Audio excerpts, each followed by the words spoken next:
如果告诉你，你每天刷的 AI 追的科技股，可能正在酝酿一场史上最大的泡沫，你信吗？1998年，互联网狂潮让所有人觉得自己是天才，结果2000年纳斯达克暴跌80%，一半的公司直接人间蒸发。今天同样的戏码正在上演，巨头垄断资金，击鼓传花，数据墙逼近。但这次真的不一样吗？还是只是换了个剧本的同一场悲剧？作为带700多万人入坑投资的过来人，我今天给你掏心窝子，3个隐藏信号。假如你穿越回1998年，互联网热潮正嗨，新公司雨后春笋般涌现，投资人都在吹嘘找到了下一个亚马逊，你也心痒全仓压住几家名字响亮的抗公司，头2年账户数字飞涨，亲友夸你是股神。结果2000年一到纳斯达克跌去80%。一半公司蒸发，我亲眼见到朋友眨眼损失几百万，自己账户也挨了一刀。最讽刺的是，互联网确实是革命性技术，却因疯狂自信酿成史上最大泡沫之一。为啥重提这段老黄历？因为我最近又闻到了熟悉的味道，那股疯狂亢奋，这次不一样的气息，只不过主角换成了 AI，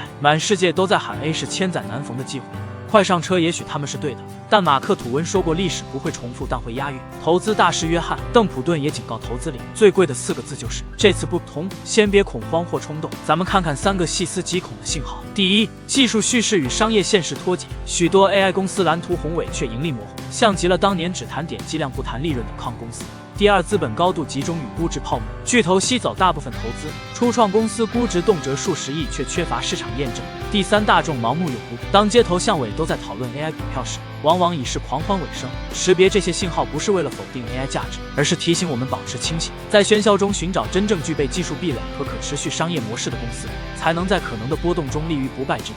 美股乃至全球股市的命运，如今被7巨头牢牢掌控，亚马逊、微软、谷歌母公司 Alphabet、Meta、苹果、特斯拉和英伟达，这7家公司已占据标普500指数总市值的36%，意味着投资者哪怕只买一手标普500指数基金，实质也是在压住他们的表现。他们的一举一动，从芯片厂到能源公司，都将掀起层层涟漪。今年7巨头在 AI 领域的投入堪称疯狂，特斯拉计划投入50亿美元搞自动驾驶和 XI， 苹果投入107亿美元提升 Siri，Meta 豪掷600亿美元投向数据中心和元宇宙，谷歌投入750亿美元用 AI 重建互联网，微软投入800亿美元继续支持 OpenAI 和超级计算机，亚马逊更是砸下1000亿美元巩固 AWS 云服务，总计高达3300亿美元，超过芬兰或葡萄牙全年 GDP。 这些钱正全力砸向未来，有人称之为第4次工业革命。但眼下美国经济似乎正依赖这几家公司的疯狂支出来支撑，若无他们，经济或已陷入轻度衰退。这种投入热潮短期内难以停止，预测显示到2026年底全球 AI 投入将达5000亿美元，到2030年仅 AI 供电年花费就将突破3万亿美元。企业对胜利的渴望近乎走火入魔，国际货币基金组织估计，发达国家60%的工作可能被 AI 影响，谁先掌握技术，谁就掌握话语权。扎克伯格甚至放话，哪怕多花2000亿美元，也值得，因为跑慢了直接出局。这已不仅是企业竞争，更成为中美争夺未来霸权的关键。对普通投资者而言，正站在十字路口。若 AI 兑现承诺，未来10年或如互联网黄金时代重演；若利润迟迟不来，今日高涨的股票明日就可能暴跌。这些投入资金部分来自企业自身现金流，部分依赖资本市场持续输血。更重要的是，投入本身正创造新循环。AI 基建拉动芯片、服务器、能源等上游产业，而 AI 技术应用有望提升全行业效率。然而，这种先投入后产出模式犹如豪赌，可持续性最终取决于技术突破能否转化为商业回报。投资者需看清长期趋势，同时警惕短期估值过热的风险。这套被称作 AI 财富引擎的模式，更像是一场 A 资本游戏。英特尔、AMD、英伟达是工具提供者 ，OpenAI、XI 等是技术使用者，甲骨文、CoreWeave 等数据中心运营商则是资源中介。分析其资金流动可见奥秘。微软的投资者向 OpenAI 投入巨资的 OpenAI， 随即与微软达成数据中心租赁协议。微软获得资金后，又采购英伟达芯片，英伟达赚取利润后，又将部分资金回流至 Open。这一圈下来，各公司账面收入增加，股价上涨。最近的 OpenAI 与甲骨文巨额合作更显蹊跷，甲骨文称将用此资金采购英伟达芯片，而英伟达随即宣布对 OpenAI 进行战略投资，条件是 OpenAI 继续采购其芯片。这实质是资本互换，钱在内部循环。英伟达成为最大受益者。自 ChatGPT 推出后，其股价大涨，芯片被争相采购，却又将资金回流至客户公司，这无异于用客户的钱来促进自己的销售，人为制造需求。核心问题在于 AI 服务尚未实现真正商业变现。OpenAI 估值虽高，实际营收却有限。当然，他们仍握有用户流量等宝贵资源。若将商业推广融入 AI 对话，或将创造新机会，但此资本互补模式风险巨大。一旦外部融资收紧，或应用未能产生足够现金流，循环恐将断裂。真正的考验在于 AI 技术能否创造出独立于资本游戏之外可持续的价值。信号3数据强 AI 的天花板要来了。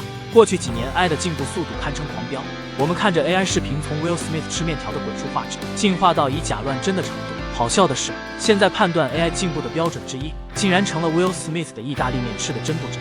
股市能撑到现在，全靠大家对这种进步速度能持续下去的预期。但我们可能很快就要撞上一堵墙。数据墙这些年 ，AI 把网上所有能找到的公开数据都啃个遍。预计到2027年，它就会把几乎所有人类生成的内容消化完。这就像玩蛇棋，梯子到头了，得靠骰子一步一步挪。我们喂给 AI 的数据集，花了多少年才攒起来？几百年、几千年。从恐龙时代到今天的网络小说，全被它吞了。如果 AI 公司找不到办法突破数据墙，我们可能很快就会看到进步放缓，预期破灭，无数人赌上的那个泡沫。砰！那有没有办法绕过数据墙？但方式不一样。人类学习不是光靠被投喂数据，我们靠的是和世界的互动。就像 AI 永远没法拍出我这个视频，它没经历过我的生活，没有过我的对话。我的视角来自我的经验，这是 AI 模拟不了的。所以越过数据墙的关键不再是更多数据，而是不同数据，是来自真实世界交互、带着因果关系的经验性数据。那到底是不是泡沫？氛围和互联网泡沫实在太像了。但不一样的是，现在的 AI 公司真的有实际用途，也有清晰的盈利路径，虽然还没实现，这比当年那些光靠一个抗胖名字就能骗到估值的企业强太多了。